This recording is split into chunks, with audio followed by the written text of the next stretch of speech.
नमस्कार. आपल्या सर्वांचे चॅनलवर स्वागत आहे. आपल्या सर्वांना गुढीपाडव्याच्या हार्दिक शुभेच्छा.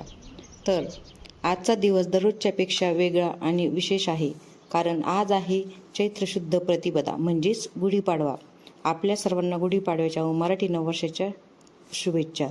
आपण बघू शकतो की आमच्या बाजूच्या मंदिराच्या परिसरामध्ये शिवपुराण कथेची तयारी चालू झालेली आहे. इथे मंदिराच्या परिसरातील पालापाचोळा गोळा करून तो जाळून टाकला आहे. तसेच सर्व परिसर छान झाडून घेतला आहे. पुढचे काही दिवस इथे भक्तिमय व उत्साहाने भरलेले वातावरण असेल, कारण इथे शिवपुराण कथेसाठी सर्व नागरिक जमा होतील. दरवर्षी येथे शिवपुराण कथेचे आयोजन केले जाते व परिसरातील सर्व नागरिक त्यामध्ये आनंदाने सहभागी होतात. तर आजच्या दिवसाची सुरुवात झाली आहे फुले, कडुनिंबाची पाने, आंब्याची पाने गोळा करण्यापासून.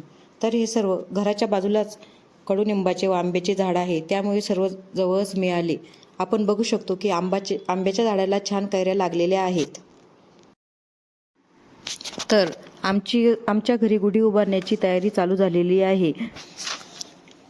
वर्षातून एकदाच येणारा सण म्हटला की लहानापासून ते मोठ्यापर्यंत सर्वांना उत्साह असतो. आजकाल लहानापासून मोठ्यापर्यंत सर्वांनाच धावपळ असते. लहान मंडळींना आजकाल फक्त सणानिमित्तच सुट्टी मिळते आणि मोठ्यांच्या बाबतीत तर कामं संपत नाहीत. सणानिमित्त काय तो थोडा निवांत वेळ. गुढी म्हणजेच विजयाचं आणि समृद्धीचं प्रतीक आहे. गुढी म्हणजे आनंदाचं आणि यशाचं प्रतीक. गुढीपाडवा 3.5 मुहूर्तापैकी एक आहे. त्यामुळे गुढीपाडव्याला नवीन कार्याचा शुभारंभ, सोने खरेदी, नवीन वस्तूंची खरेदी, नवीन वाहन खरेदी, नवीन व्यवसायाची सुरुवात केली जाते. गुढीपाडव्यापासूनच राम जन्मोत्सवाच्या कार्यक्रमाची सुद्धा सुरुवात होते. बांबूच्या काठीवर रेशमी कापड, कडुनिंबाची पाने आणि आंब्याची पाने, साखरेची गाठी आणि त्यावर कलश लावून गुढी उभारली जाते. गुढीभोवती छान रांगोळी काढली जाते. गुढी उभारून झाली की हळद, कुंकू, अक्षता, फुले वाहून गुढीची पूजा केली जाते. आम्ही लहान असताना गुढीपाडव्याला व होळीला गाठ्या गळ्यात घालून मिरवायचो. त्यामुळे गळा, कपडे सर्वच चिकट व्हायचे, पण त्या वयात त्याचे काहीही वाटायचे नाही. गळ्यात गाठी घालून मिरवायचा आनंद काही वेगळाच होता.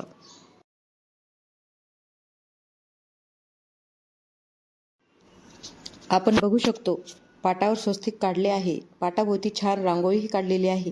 रांगोळी काढण्यासाठी घरातील लहान मंडळींचाही हातभार लागलेला आहे. त्यामुळे सणानिमित्त घरातील लहान मोठे सर्वजण एकत्र येतात. पाटावर काढलेल्या स्वस्तिकाला हळदी कुंकू व अक्षता वाहिलेल्या आहेत. आता गुढी उभारण्यासाठी घेतलेल्या बांबूवर कुंकू लावून घेतले आहे. तसेच वरती गुढीवर उभारण्यासाठी घेतलेल्या कलशावरही कुंकू लावून घेतले आहे. गुढीपाडव्याला जेवणामध्ये श्रीखंडपुरी, पुरणपोळी असा बेत असतो व आवडीनुसार गोडाधोडाचे पदार्थ केले जातात. पूर्वीच्या काही सणानिमित्तच गोडाचे पदार्थ. बघता बघता आमची गुढी तयार करून झालेली आहे. गुढीला आंब्याची पाने, कडुनिंबाची पाने, गाठी, फुलांचा हार व नवीन कोरी साडी लावलेली आहे. आता गुढीला व्यवस्थितरित्या कलश लावल्यानंतर ती व्यवस्थितरित्या उभी करून बांधून घेतल्या जाईल. तर मंडळी, तुम्ही गुढी उभारली का? आणि तुमच्याकडे गुढीपाडव्याला जेवणामध्ये आज काय स्पेशल बनवले आहे? तर असा होता आमचा गुढीपाडवा. तुम्हाला व्हिडिओ आवडला का? व्हिडिओ आवडला असेल तर व्हिडिओला लाईक करा, शेअर करा आणि चॅनलला सबस्क्राईब करा. तसेच आपल्याला असे व्हिडिओ बघायला आवडतील का? नक्की कळवा. पुन्हा एकदा आपल्या सर्वांना गुढीपाडव्याच्या व मराठी नववर्षाच्या हार्दिक शुभेच्छा. तर पुन्हा भेटूया एका अशाच नवीन व्हिडिओमध्ये.